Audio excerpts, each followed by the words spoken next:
Hi there, this is Jonathan Ginsberg. I'm a Social Security disability attorney, and today I'd like to talk to you about a question that I really get from pretty much every client that I see, and that is, why was my case denied? I've got a deserving claim, I'm clearly disabled, why was I denied? And what I'm really talking about here are cases that are denied at the administrative or state agency level, at the initial application, and at reconsideration. There's a separate list of reasons why you might be denied at hearing, and I'll go into that in a different video, but this is why is a deserving case denied at the administrative level. And I've written a kind of a long blog post about this, and I'm going to link to that here on the screen. But just to kind of summarize, I came up with six main reasons that I see that most cases that I think are ultimately deserving get denied at the initial application. Number one is that there's really not sufficient medical evidence in the file for the adjudicator to make a decision.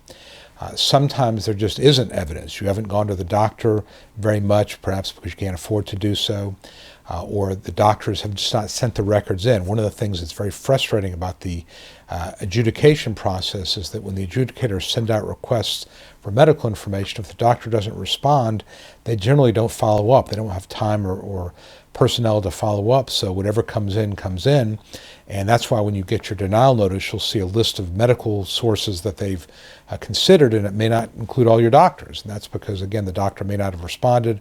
Perhaps you got the address wrong on the form, and they sent it out to an address that wasn't there, the doctor moved, but insufficient or not complete or not supplied medical records is one reason why deserving cases are denied. Second reason would be that the evidence that they do have does not show that you meet a listing. And if you follow with some of the other things I've written and spoken about, there are 3 ways to win a disability case. Meeting a listing, showing your functional capacity has reduced your capacity to work such that you would not be reliable, or meeting a grid rule. And at the administrative level, for the most part, you've got to show you meet a listing. And the listings really are very, very severe medical problems. They're described in the Social Security Blue Book, and it's really situations where someone is, for example, their heart is working at 20%, or they've had a leg amputated, or they've got severe diabetes with retinopathy and neuropathy. So there can be any number of conditions, and there's 14 body systems, all which describe very severe conditions, but the adjudicators are looking for a listing level condition. If you don't have it, you're likely to get denied at the adjudication stage. I think another reason would be if there's contradictory evidence in the file. And this could be situations where maybe there was a workers' compensation case involved, and so you've got medical from a workers' comp doctor that says that you're not really that bad off, or there's some suggestion of malingering or drug-seeking behavior. But if you have medical evidence that suggests that your condition is not as severe as you say it is, the adjudicator will generally just say, I'm not going to make a judgment call here. I'm going to go ahead and just deny this case.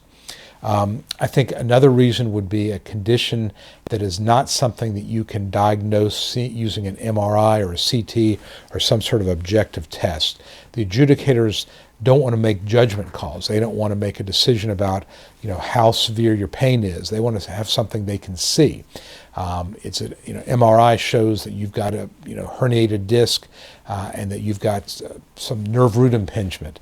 It may show that you've got one of these diagnostic tests may show that you've got congenital heart failure, things like that. So that's what they're looking for, are medical problems where there's some sort of diagnostic test that will document it for the adjudicator and the medical consultant at Social Security.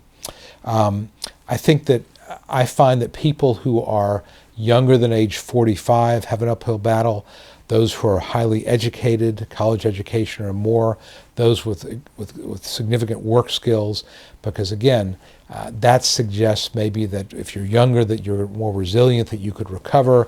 If you're educated or have skills, that perhaps you could go into something that is not quite as highly skilled, that you could still do with a level of pain or impairment. So younger and highly educated people, those folks have a more difficult time, and those cases tend to get denied.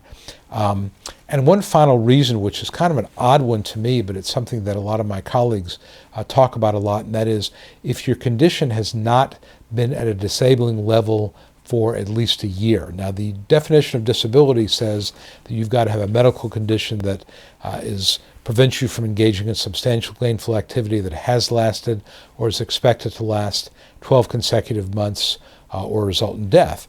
And clearly, if you have a severe permanent type of problem, you've got a leg amputated, for example, or you're in the heart transplant list, your condition is not going to get better in a year. And you may be at 6 or 7 months since you claim you became disabled. But some adjudicators misread this, and they feel like you haven't been out for a year, they're going to deny your case. Very frustrating. Again, it's hard to educate some of these adjudicators. That's just what they want to do. But those are some of the reasons that I see that deserving cases are denied at the initial and reconsideration levels. It really primarily boils down to an adjudicator not wanting to make a judgment call, or the adjudicator not fully understanding the requirements or the definition of disability from Social Security. So hope this has been helpful. If you did find it useful, please give it a thumbs up on YouTube and a like on Facebook, and follow me on my Facebook channel. Any questions, please let me know. I'm happy to try to answer any questions you have in a future video. Thanks a lot.